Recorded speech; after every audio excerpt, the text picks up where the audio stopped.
आज हम इस वीडियो में देखने वाले हैं what is act number and what is bare act.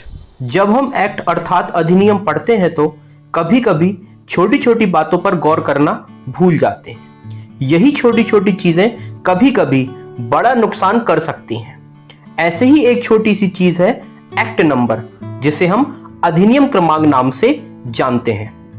जब भी हम कोई एक्ट शुरू करते हैं तो उसमें एक एक्ट नंबर होता है।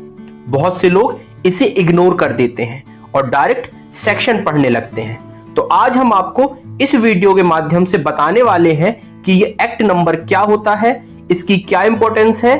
तो हेलो फ्रेंड्स, मैं शाबाश चौधरी आपका अपने YouTube चैनल विधिक जागरूकता के एक और इंफॉर्मेटिव वीडियो में आपका स्वागत करता हूं। तो आज का टॉपिक है व्हाट इज एक्ट नंबर अर्थात अधिनियम क्रमांक किसे कहते हैं। जैसा कि हम कोई अधिनियम के इंडेक्स के बाद उस अधिनियम का पहला पेज जिससे सेक्शन चालू होती हैं, उस पेज में उस अधिनियम के नाम के नीचे एक नंबर लिखा होता है।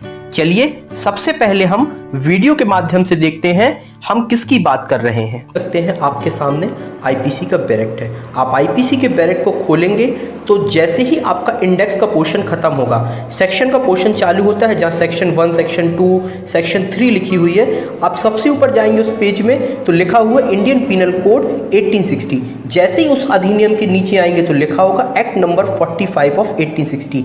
यही एक्ट नंबर होता है और इस वीडियो में हम इसी के बारे में बात कर रहे हैं। आपने वीडियो में देखा और आप सोच रहे होंगे ये नंबर क्या होता है, इसका उपयोग किस लिए होता है। तो हम देखते हैं जो ये एक्ट नंबर है ये एक प्रकार का यूनिक आइडेंटिफिकेशन नंबर होता है। ये हर अधिनियम में होता है।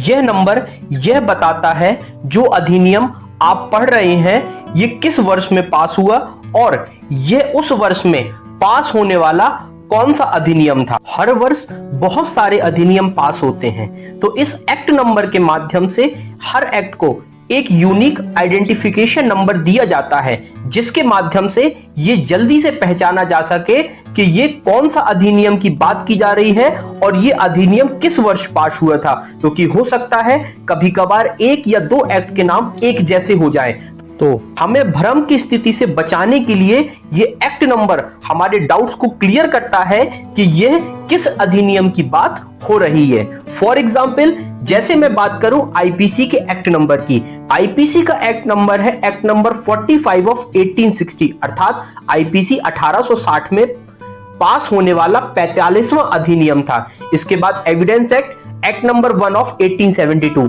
अर्थात 1872 में पास होने वाला पहला अधिनियम एविडेंस एक्ट था। वैसे ही सीआरपीसी की बात की जाए तो सीआरपीसी 1974 में पास होने वाला दूसरा एक्ट था, इसीलिए इसे एक्ट नंबर 2 ऑफ 1974 कहा जाता है। यह चीजें है तो बड़ी छोटी छोटी, लेकिन एज अ लॉयर और लॉ स्टूडेंट ये हमारे लिए पता होना बड़ा आवश्यक है, क्योंकि ये छोटी छोटी चीजें कभी कभार कॉम्पिटिटिव एग्जाम्स या इंटरव्यू में पूछ ली जाती हैं। यही चीजें तब हमें सफलता दिलाती हैं, क्योंकि यह कोई प्रेडिक्ट नहीं कर सकता कि एग्जामिनेशन और इंटरव्यू में कौन सी चीजें पूछ ली जाए।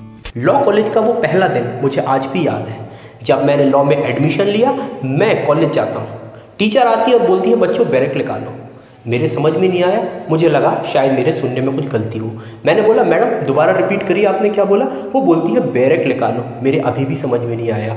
मैंने अपने बगल वाले दोस्त को देखा, पूछा ये बैरेक्ट क्या होता है। उसका भी मुझसे पूछना था कि ये बैरेक्ट क्या होता है। मींस हम दोनों को समझ में नहीं आया। ये कहानी सिर्फ हम दोनों की नहीं थी, ये हर उस लॉ स्टूडेंट की है जो 12th या ग्रेजुएशन करके लॉ कॉलेज में इंटर होता है। जब पूछा जाता है कि बैरेक्ट क्या होता है उसे नहीं पता होता। 90% स्टूडेंट्स ऐसे होते हैं जिनको बैरेक्ट के बारे में नहीं पता होता। क्यों? क्योंकि अभी तक हमने टेक्स्ट बुक या बुक का नाम तो सुना था, लेकिन बैरेक्ट एक ऐसा शब्द है जो हम पहली बार सुनते हैं। सवाल कि बैरेक्ट क्या होता है कल मैंने अपने दोस्त से पूछा।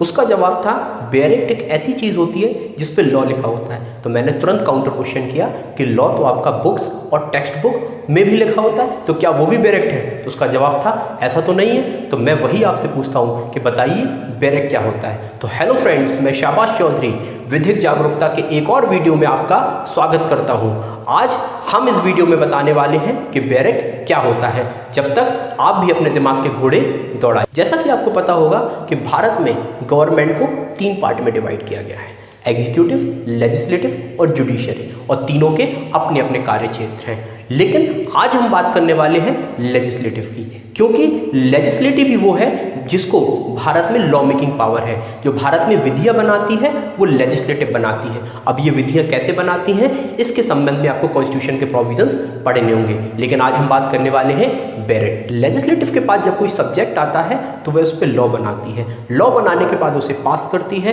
पास वो करके वो उसको पब्लिश कराती है।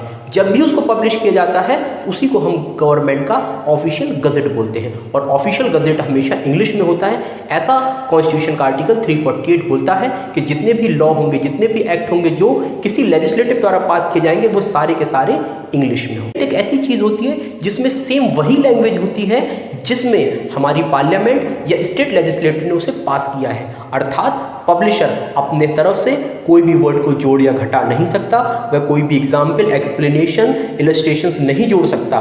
तो वह भाषा जिसमें हमारी पार्लियामेंट या स्टेट लेजिस्लेटिव ने किसी लॉ को पास, उसी एग्जैक्ट लैंग्वेज में उसे पब्लिश करने को ही बैरेक्ट बोलते हैं। बैरेक्ट को हम ऐसे डिफाइन करेंगे, bare act is a exact language by which legislative pass a law, अर्थात लेजिस्लेटिव ने जिस लैंग्वेज में पास किया था उसी लैंग्वेज को पब्लिश करना, ये आपका बैरेक्ट होता है।